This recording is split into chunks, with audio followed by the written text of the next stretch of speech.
हाँ जी, नमस्कार, राम राम। कैसे हो आप सब? उम्मीद है आप सभी लोग अच्छे होंगे, मस्त होंगे और पढ़ाई आप कर ही रहे होंगे। तो स्वागत है आप सभी का हमारे यूट्यूब प्लेटफॉर्म पर। हमने राजस्थान की भूगोल स्टार्ट की थी दोस्तों। भूगोल की मुहिम हमारी चल रही थी। 41 जिलों के अनुसार हम लोग भूगोल पढ़ रहे थे और आगे भी पढ़ेंगे, ऐसी कोई बात नहीं है। लेकिन आप शेयर नहीं करते यार। एक तो शेयर किया करो अपने दोस्तों के साथ और लाइक किया करो और कमेंट भी किया करो, ठीक है? तो भूगोल में हमने परिचय वाला पार्ट कंप्लीट कर लिया और हमारा भौतिक प्रदेश जो कि बड़ा पार्ट होता है राजस्थान ज्योग्राफी में, एक बड़ा टॉपिक है भौतिक प्रदेश वाला, वो हमने कंप्लीट कर लिया। राजस्थान की अफवाह तंत्र हमने स्टार्ट किया था। राजस्थान के अफवाह तंत्र में आज हम लोग पढ़ने वाले हैं बंगाल की खाड़ी का अफवाह तंत्र। राजस्थान के अफवाह तंत्र को हमने दोस्तों 3 भागों में डिवाइड किया। एक आपका अरब सागरीय अफवाह तंत्र, जो नदियां अरब सागर में गिरती है वो अरब सागरीय अफवाह तंत्र। जो नदियां बंगाली खाड़ी में गिरती है वो बंगाली खाड़ी का अफवाह तंत्र। और एक हमारा था आंतरिक अफवाह तंत्र, जो ना तो अरब सागर में गिरती है और ना ही बंगाली खाड़ी में गिरती है, वो आंतरिक अफवाह तंत्र के हिस्सा होती है नदियां, ठीक है? तो आज हम लोग अपना जो दूसरा वो जो है अफवाह तंत्र, वो पढ़ेंगे बंगाल की खाड़ी का अफवाह तंत्र। बंगाल की खाड़ी का अफवाह तंत्र, ठीक है? और ये राजस्थान के 23% भाग पर फैला हुआ है, ठीक? 23% हिस्सा राजस्थान का कवर करता है। और बंगाली खाड़ी के अफवाह तंत्र में हम लोग आज नदी पढ़ेंगे, वो पढ़ेंगे चंबल नदी। चंबल नदी तंत्र, इसका आज हम लोग अध्ययन करने वाले हैं। चंबल नदी के अध्ययन करने से पहले आपको मैं एक बात और बता देता हूं। ये जो हमारी चंबल नदी है, इसका उद्गम तो होता है एमपी से। ये बारहमासी नदी है। उद्गम एमपी से होता है, महू जिला एमपी, जनाबाव की पहाड़ियों से। और ये हमारे राजस्थान में बहती हुई निकल जाती है इटावा में, इटावा यूपी में, और वहां पे मिल जाती है यमुना में। अब आप बोलोगे कि सर ये बंगाली खाड़ी की नदी कैसे हुई है? तो यमुना में विलीन होगी। लेकिन आगे यमुना मिलती है गंगा में और गंगा फिर बंगाली खाड़ी में गिरती है। तो इस प्रकार ये तंत्र है एक, और उसी तंत्र का हिस्सा है हमारी चंबल नदी, ठीक है? तो चंबल नदी इटावा में, यमुना में मिल जाती है और बाद में यमुना गंगा में मिलकर बंगाली खाड़ी का हिस्सा है, ठीक है? तो एक बार हम लोग इसके उपनामों की चर्चा कर लेते हैं। चंबल नदी के उपनामों की हम लोग चर्चा कर लेते हैं। उपनामों में एक तो है इसका नाम चरमनवती, चरमनवती नदी, ठीक है? इसे नित्यवाही बोलते हैं क्योंकि ये बारहमासी नदी है, रोजाना बहती है, नित्यवाही नदी बोलते हैं इसे, नित्यवाही नदी। एक है तीसरे नंबर पर, इसे कामधेनु बोलते हैं, कामधेनु। चौथे नंबर पर बोलते हैं इसे मालव गंगा, मालव गंगा। ये चंबल नदी के उपनाम है जो आपको ध्यान में रखने हैं। चरमनवती, नित्यवाही, कामधेनु और मालव गंगा, उपनामों की चर्चा हमने कर ली। यहीं पे बात कर लेते हैं लंबाई की। चंबल नदी की लंबाई है 1051 किलोमीटर की, टोटल लंबाई की बात करें तो, कुल लंबाई। और राजस्थान में ये बहती है 322 किलोमीटर। तो राजस्थान में इसकी लंबाई है वो है 322 किलोमीटर, ये भी ध्यान में रखोगे। अब हम लोग इसका उद्गम, समापन और इसका प्रवाह क्षेत्र देख लेते हैं कि कौन कौन सी जिलों में ये बहती है, ठीक है? यहां तक नोट कर ही लिया होगा आपने।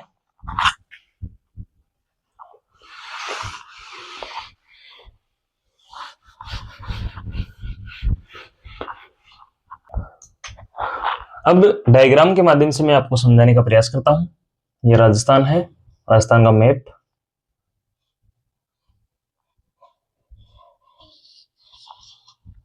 ठीक है? ये राजस्थान का मैप हो गया। अब यहां एक जिला पड़ता है आपका एमपी, और एमपी में पहाड़ियां हैं, जनापाव की पहाड़ियां। कौन सी पहाड़ियां? जनापाव, जनापाव की पहाड़ियां। और ये जनापाव की पहाड़ियां कहाँ है? ये एमपी में है, महू जिला पड़ता है यहाँ पे, महू जिला एमपी में, जानापाव की पहाड़ियों से इसका उद्गम होता है चंबल नदी का। ये हो गया, चंबल नदी बहती हुई आ रही है एमपी से, एमपी से बहती हुई आती है और राजस्थान में ये जो प्रवेश करती है ये करती है चौरासीगढ़ से, चौरासीगढ़।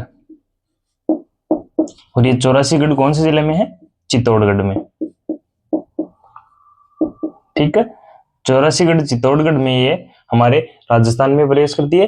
राजस्थान में चौरासीगढ़ चित्तौड़गढ़ से प्रवेश करने के बाद ये बहती है कोटा, कोटा के बाद बूंदी, और बूंदी के बाद यहाँ सवाई माधोपुर, फिर करौली और धौलपुर की सीमा पर बहती हुई ये निकल जाती है यूपी की तरफ। सॉरी, यूपी में एक स्थान है यहाँ पे मुरादगंज, मुरादगंज यहाँ पे, और ये पड़ता है इटावा में, इटावा यूपी उत्तर प्रदेश। और यहाँ पे ये मिल जाती है यमुना नदी में, ये यमुना नदी आ रही है, और फिर बाद में यमुना मिल जाती है गंगा में, और गंगा बंगाली खाड़ी में चली जाती है। इस प्रकार इसका प्रवाह क्षेत्र रहता है। एमपी के जनापाव पहाड़ियों से महू जिला यहाँ से निकलती है, चौरासीगढ़ चित्तौड़गढ़ यहाँ से राजस्थान प्रवेश करती है। राजस्थान प्रवेश करने के बाद ये बहती है यहाँ पे चित्तौड़गढ़ के बाद एक तो कोटा, जिले भी आप लिख लीजिएगा यहाँ पे, कोटा के बाद बूंदी, बूंदी के बाद यहाँ बहती है सवाई माधोपुर,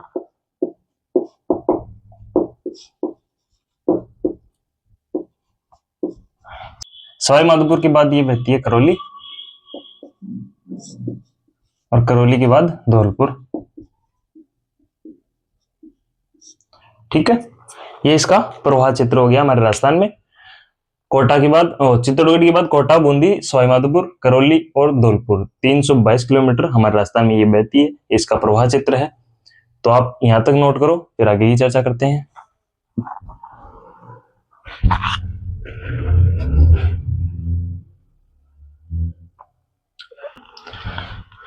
आगे बात करते हैं चंबल नदी की विशेषताओं की बात करते हैं।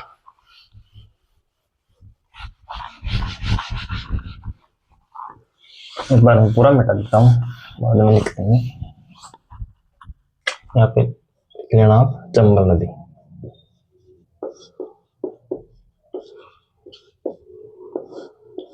ठीक है, उद्गम पता चल गया, उपनाम पता चली गई, लंबाई पता चली गई, हमारे राजस्थान में इसका भाव कहाँ है वो पता चली गया, समापन कहाँ होता है वो पता चली गया, यूपी में मुरादगंज में। अब हम लोग बात करेंगे चंबल नदी की विशेषताओं की, थोड़ी बहुत विशेषताएं की चर्चा कर लेते हैं। एक तो ये नदी है दोस्तों, चंबल नदी, ये 12मासी नदी है। यह नदी राजस्थान की एकमात्र 12मासी नदी है,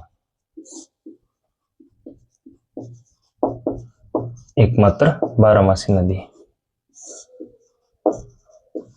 जो 12 महीने लगातार बहती रहती है, नित्यवाही नदी है। ठीक है, रोजाना बहती है। आगे बात करते हैं बहाव की दृष्टि से, बहाव की दृष्टि से राजस्थान की सबसे बड़ी नदी है, राजस्थान की सबसे बड़ी नदी कौन सी है? यह भी चंबल ही है। ठीक है, आगे बात करते हैं राजस्थान को सर्वाधिक जल की आपूर्ति कौन सी नदी करती है? तो ये नदी करती है, क्योंकि ये नित्यवाही नदी है, रोजाना बहती है, 12मासी नदी। राजस्थान को सर्वाधिक जलापूर्ति, सर्वाधिक जलापूर्ति कौन सी नदी करती है? वो भी चंबल नदी है। ठीक है, आगे बात करते हैं, यह नदी हमारे राजस्थान में दक्षिण से प्रवेश करती है और उत्तर की ओर बहती है। इसका मतलब इसका भाव क्षेत्र कैसे हो गया हमारे राजस्थान में? दक्षिण से उत्तर की ओर। तो यह नदी राजस्थान में दक्षिण से प्रवेश कर उत्तर की ओर बहती है।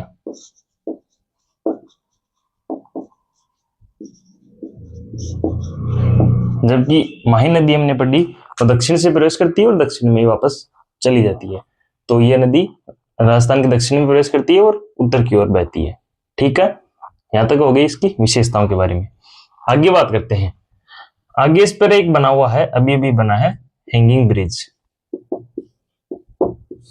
हैंगिंग ब्रिज ये क्या बला है उसको भी हम लोग देख लेते हैं।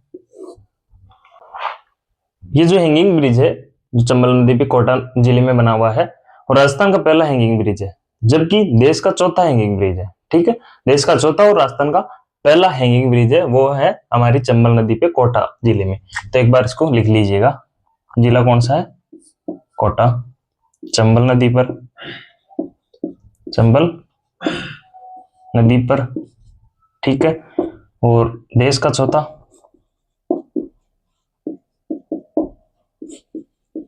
और राजस्थान का प्रथम हैंगिंग ब्रिज है। ठीक है, अब ये हैंगिंग ब्रिज क्या है, तो ये आपका ब्रिज है। ठीक है, ये हैंगिंग ब्रिज दो पिलरों पर टिका हुआ है, केवल दो ही पिलरों पर टिका हुआ है, दो ही पिलर और बाकी तारों से बंधा हुआ है इस प्रकार। ठीक है, और नीचे से यहां से चंबल नदी बहती है। तो ब्रिज को दो पिलरों पर तारों के द्वारा बांध दिया गया, ये आपका हैंगिंग ब्रिज है, नीचे से इसके चंबल नदी बहती है। तो ये कहाँ है, ये कोटा में है, चंबल नदी पर है, देश का चौथा है और राजस्थान का प्रथम है। अब नोट करो आप।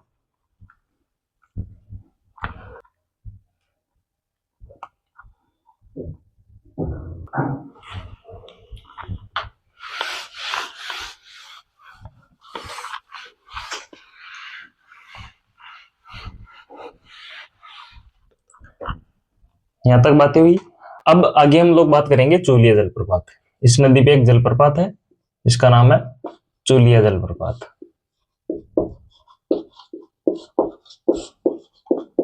जलप्रपात,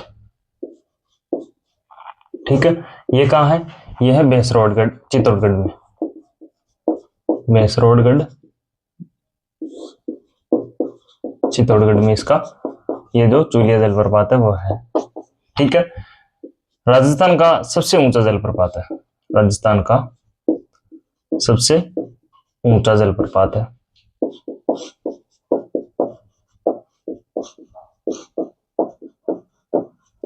और ऊंचाई इसकी कितनी है, 18 मीटर इसकी ऊंचाई है, 18 मीटर, लगभग 54-55 फीट की इसकी ऊंचाई है। और ये जलप्रपात होता क्या है, ये तो मालूम ही होगा आपको। जलप्रपात झरने टाइप होता है, पहाड़ियों से जब नदी मैदानों में प्रवेश करती है तो ये झरने के रूप में गिरती है, उसी को जलप्रपात बोलते हो आप लोग। ठीक है, तो ये लगभग 18 मीटर ऊपर से नीचे गिरती है ये नदी, तो ये एक झरना टाइप बनाती है और उसे आप जलप्रपात बोलते हो। लगभग 18 मीटर, राजस्थान का सबसे ऊंचा जलप्रपात। ठीक है, हो गया। आगे बात करते हैं चंबल नदी की। चंबल नदी घड़ियालों की शरण स्थली नदी बोलते हैं दोस्तों। घड़ियालों का यहाँ पे सर्वाधिक घड़ियाल पाए जाते हैं, घड़ियालों की शरण स्थली से बोलते हैं। घड़ियाल क्या होते हैं, घड़ियाल मगरमच्छ की तरह ही होता है, लेकिन घड़ियाल और मगरमच्छ में अलग है, दिखता सेम है लेकिन कुछ फर्क है, वो आप गूगल कर लीजिएगा किस प्रकार दिखते हैं। तो चंबल को घड़ियालों की शरण स्थली बोलते हैं, शरण स्थली। चंबल को घड़ियालों की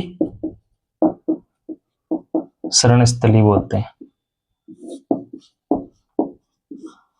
ठीक है, इसमें अन्य जो जीव है वो कौन कौन से पाए जाते हैं वो भी लिख लीजिएगा आप। अन्य जीव तो चंबल में एक तो पाए जाते हैं मगरमच्छ, और एक मछली पाई जाती है यहाँ गांगेसुस।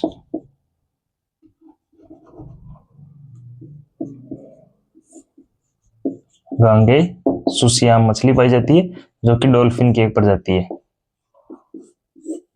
ठीक है, ये यहाँ पे जीव पाए जाते हैं। घड़ियालों की यहाँ शरण स्थली है, घड़ियाल सर्वाधिक पाए जाते हैं। ठीक है, चूलिया जलप्रपात हो गया, राजस्थान का सबसे बड़ा जलप्रपात, ऊंचाई 18 मीटर, भैंसरोडगढ़ चित्तौड़गढ़ में। जलप्रपात क्या होता है, झरने टाइप जो बन जाता है पहाड़ियों से, जब नदी पहाड़ों से मैदानों में प्रवेश करती है तो ये झरना टाइप में गिरती है, उसी को आप जलप्रपात बोलते हो। चंबल को घड़ियालों की शरण स्थली कहते हैं। अन्य जीव यहाँ मगरमच्छ और गांगेसुस डॉल्फिन मछली की प्रजाति यहाँ पाई जाती है। ठीक हो, आगे बढ़ते हैं।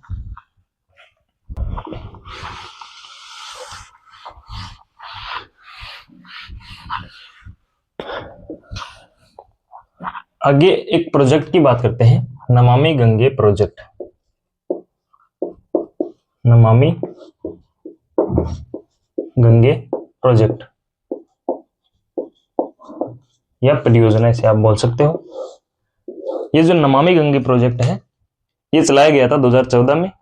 माननीय श्री नरेंद्र मोदी जी ने नमामि गंगे प्रोजेक्ट चलाया जर्मनी के सहयोग से। इसमें कहा गया है कि नदियों की पानी को साफ करेंगे, नदियों में जो कचरा फैला हुआ है उनको साफ करेंगे, इसलिए ये प्रोजेक्ट चलाया गया 2014 में और जर्मनी के सहयोग से ये चलाया गया। अब बात करते हैं यहाँ पे चंबल नदी में ये क्यों पढ़ रहे हैं, यहाँ इसका क्या कारण है पढ़ने का। तो इसका कारण यही है कि इसमें कई सारे प्रोजेक्ट चलाए गए, चरण चलाए गए। पहले चरण में कई नदियों को शामिल किया गया, दूसरे चरण में कई नदियों को शामिल किया गया, और जो ये हमारी चंबल नदी है इसको शामिल किया गया तीसरे चरण में, इसलिए पढ़ना यहाँ पे आपको जरूरी होता है। तो नमामि गंगे प्रोजेक्ट में के तीसरे चरण में अपने चंबल नदी को भी शामिल कर लिया गया। ठीक है, ये बात ध्यान में रखनी है। ये प्रोजेक्ट 2014 में जर्मनी के सहयोग से।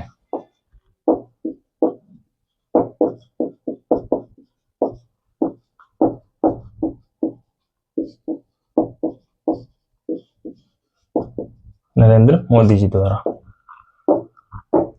अब बात जो ध्यान में रखनी है वो है कि इस प्रोजेक्ट के या इस परियोजना के तीसरे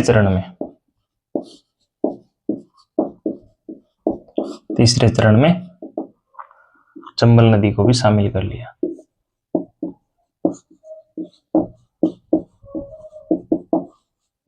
शामिल किया, ये बात आपको ध्यान में रखनी है बस। ठीक है, नोट करो, आगे बढ़ते हैं। और अब चंबल नदी की सहायक नदियों के बारे में जानने का प्रयास करते हैं।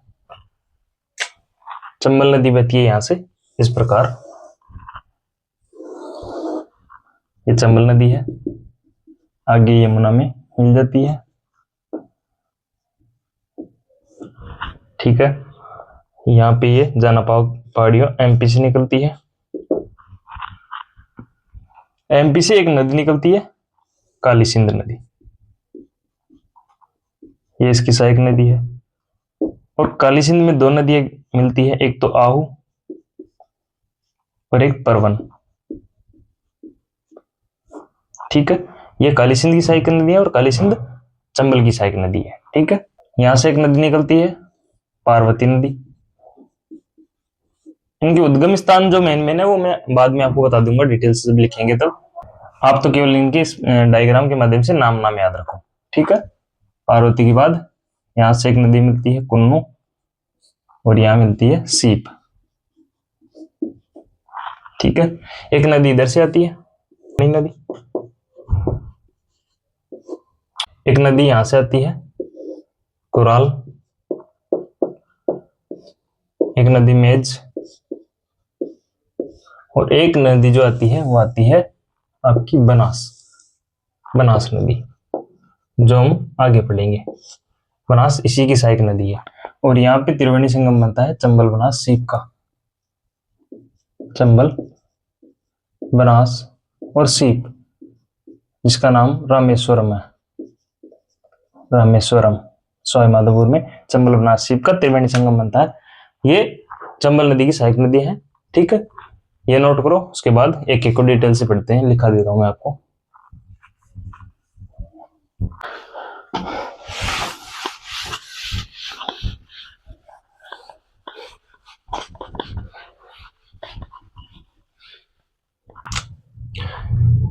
सबसे पहले तो बात करते हैं इसकी काली सिंध नदी की।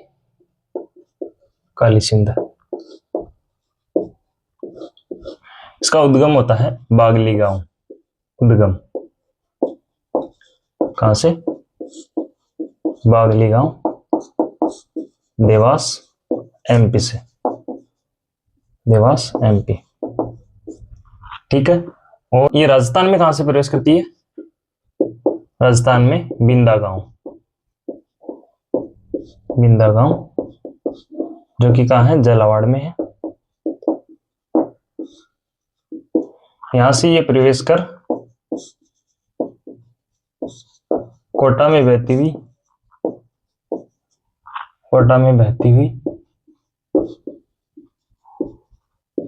चंबल में मिल जाती है।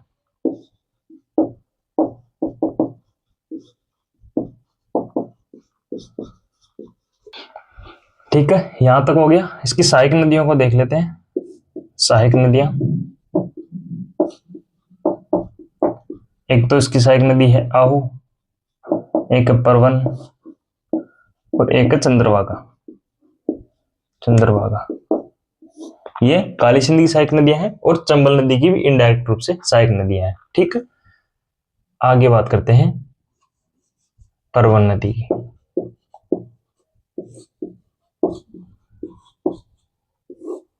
परवन नदी के उद्गम की बात करते हैं। उद्गम, उद्गम इसका एमपी से है और ये राजस्थान में प्रवेश करती है झालावाड़ से। झालावाड़, झालावाड़ के बाद बारां में बहती हुई, बारां में बहती हुई पलायता नामक, पलायता नामक जो स्थान है वो कहाँ है, बारां में। पलायता में चंबल नदी में मिल जाती है।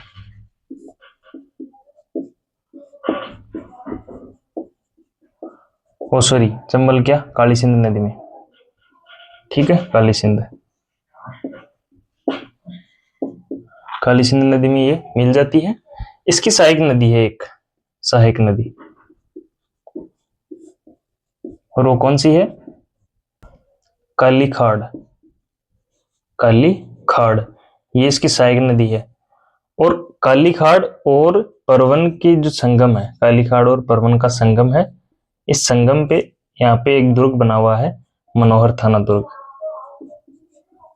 मनोहर थाना दुर्ग जो कि कहाँ है, झालावाड़ में है। ठीक है, एक बार मैं रिपीट करा देता हूँ। काली सिंध नदी, इसका उद्गम बागली गांव देवास एमपी से होता है। राजस्थान में ये बिंदा गांव झालावाड़ से प्रवेश करती है। कोटा में बहती हुई ये चंबल में मिल जाती है। इसकी सहायक नदियां हैं आहू, परवन, चंद्रभागा। बात करते हैं परवन नदी की। उद्गम इसका एमपी से होता है। राजस्थान में झालावाड़, बारां में बहती हुई ये बारां में ही पलायता नामक स्थान पर काली सिंध नदी में मिल जाती है। इसकी सहायक नदी है काली खाड़। और काली खाड़ और परवन के जो संगम है, काली खाड़ और परवन का संगम पर ये दुर्ग बना हुआ है, मनोहर थाना दुर्ग। मनोहर थाना दुर्ग झालावाड़ में है, काली खाड़ और परवन नदी के संगम पर बना हुआ है। अब नोट करो आप। ठीक है, नोट कर लिया, आगे बढ़ते हैं।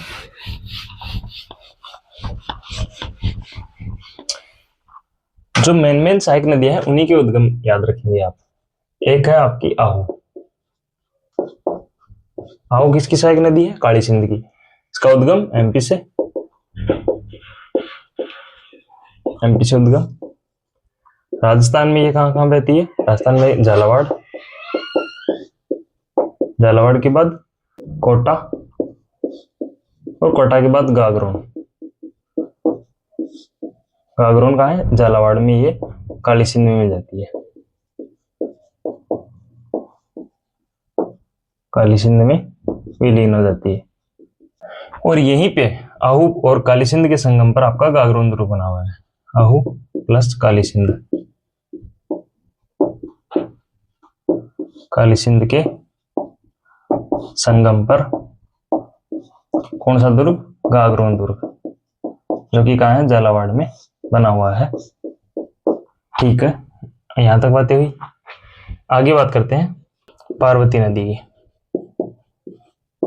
पार्वती नदी जो कि चंबल की सहायक नदी है। इसके उद्गम की बात करते हैं। उद्गम होता है विंध्याचल पर्वत, विंध्याचल पर्वत, सीहोर एमपी, सीहोर एमपी से इसका उद्गम होता है। राजस्थान में कहां से प्रवेश करती है ये, राजस्थान में करियाहट, और करियाहट कहाँ है, बारां में। बारां के बाद कोटा, करियाहट बारां में ये राजस्थान में प्रवेश करती है और बारां के बाद ये कोटा जाती है। कोटा में बहती हुई, कोटा में बहती हुई पाली घाट, और पाली घाट कहाँ है, सवाई माधोपुर में। यहां पर ये चंबल में विलीन हो जाती है, चंबल में मिल जाती है। ठीक है, यहां तक बातें हुई। एक बार रिपीट मरवा दूं मैं, फिर नोट कर लीजिए। आहू, आहू का जो उद्गम है वो एमपी से है। राजस्थान में ये झालावाड़, कोटा, गागरोन में ये आपकी काली सिंध में मिल जाती है। आहू और काली सिंध के संगम पर गागरोन दुर्ग बना हुआ है झालावाड़ में। पार्वती नदी का उद्गम विंध्याचल पर्वत से और एमपी से होता है। राजस्थान में ये प्रवेश करती है करियाहट गांव बारा में, कोटा में बहती हुई। इसके बाद ये पालीघाट, पालीघाट जो है सवाई माधोपुर में है, और पालीघाट पर ये चंबल में विलीन हो जाती है। ठीक है, आगे बढ़ते हैं।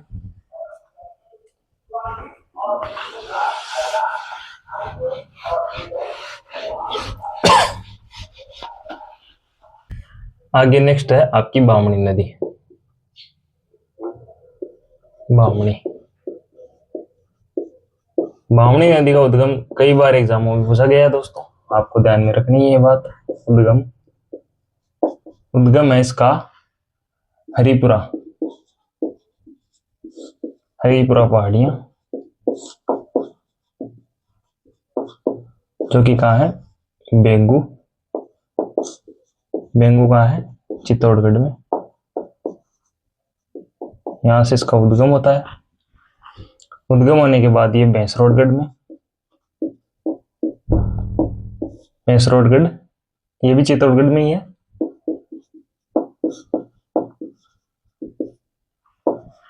चंबल में मिल जाती है।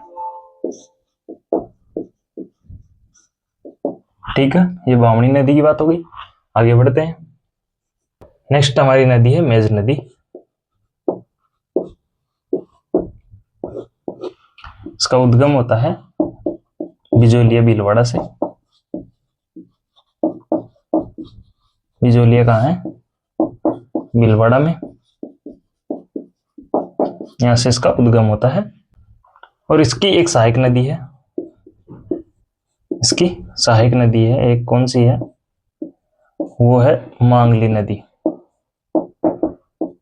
मांगली नदी जो कि मेज नदी की सहायक नदी है, और इस मांगली नदी पर एक जलप्रपात बना हुआ है, जो कई बार एग्जामों में पूछा गया है। जलप्रपात, कौन सा जलप्रपात है, भीमलत, भीमलत जलप्रपात। कई बार एग्जाम में पूछा गया दोस्तों, ये है बूंदी में। ये बात ध्यान में रखनी है आपको। नदियां आपको इतनी ही मेन मेन जो सहायक नदियां ध्यान में रखनी है। इन्हीं का उद्गम आपको ध्यान में रखना है, इन्हीं का समापन ध्यान में रखना है, और इन्हीं के जो जलप्रपात है या फिर जो दुर्ग है ये ध्यान में रखने हैं आपको। बावणी नदी उद्गम हरिपुरा पहाड़ियां, बेगू, चित्तौड़गढ़ से। यहाँ भैंसरोडगढ़, भैंसरोडगढ़, भैंसरोडगढ़ चित्तौड़गढ़ में ये चंबल नदी में विलीन हो जाती है। मेज नदी की बात करते हैं, उद्गम इसका बिजोलिया भीलवाड़ा से होता है। इसकी सहायक नदी है मांगली नदी, और मांगली नदी पर बूंदी में जलप्रपात बना हुआ है, भीमलत जलप्रपात। ये कई बार एग्जामों में पूछा गया है। तो दोस्तों यहां तक बातें हो गई आपकी। चंबल नदी की सहायक नदी हमने पढ़ ली, उद्गम पढ़ लिया, जिलों को हमने पढ़ लिया, सहायक नदियां जो मेन मेन है उनके उद्गम और समापन की हमने बात कर ली। अब हम लोग बात करेंगे चंबल नदी पर स्थित बांधों के बारे में। चंबल नदी पर बांध, बांधों की चर्चा कर लेते हैं। चंबल नदी परियोजना की हम लोग परियोजना में चर्चा कर लेंगे डिटेल से। यहाँ आप लोग बांधों की चर्चा कीजिएगा। चंबल नदी पर टोटल 4 बांध है। पहला जो बांध है वो है गांधी सागर बांध। गांधी सागर बांध ये कहाँ है, ये मंदसौर एमपी में है, मंदसौर एमपी में। दूसरा जो बांध है वो है राणा प्रताप सागर बांध। राणा प्रताप सागर बांध ये कहाँ है, ये रावतबाटा, रावतबाटा चित्तौड़गढ़ में है। ठीक है, तीसरा जो बांध है वो है जवार सागर बांध। जवार सागर बांध, और जवार सागर बांध आपका कोटा में है, और एक है कोटा बैराज जो भी कोटा में ही है, कोटा बैराज ये भी कोटा में है दोनों। इन तीनों से क्या होता है, इन तीनों से दोस्तों सिंचाई व बिजली आपूर्ति दोनों होती है। जबकि ये जो बांध है, बैराज का मतलब सिंचाई है, यानी कि कोटा बैराज से केवल सिंचाई होती है, सिंचाई के उद्देश्य से कोटा बैराज बनाया गया है। इन तीनों से विद्युत उत्पादित होती है। ठीक है, तो ये जो बांध है चंबल नदी पर, जो गांधी सागर बांध, ये चंबल नदी का प्रथम बांध है, चंबल पर निर्मित प्रथम बांध।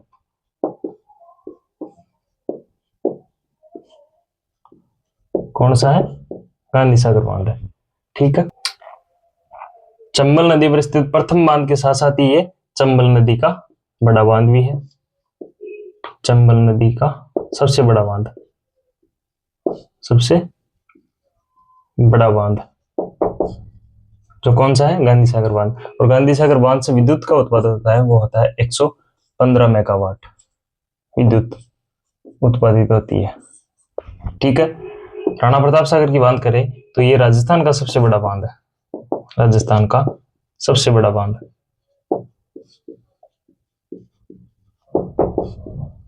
ठीक है, और राणा प्रताप सागर से जो विद्युत उत्पादित होती है वो होती है 172 मेगावाट।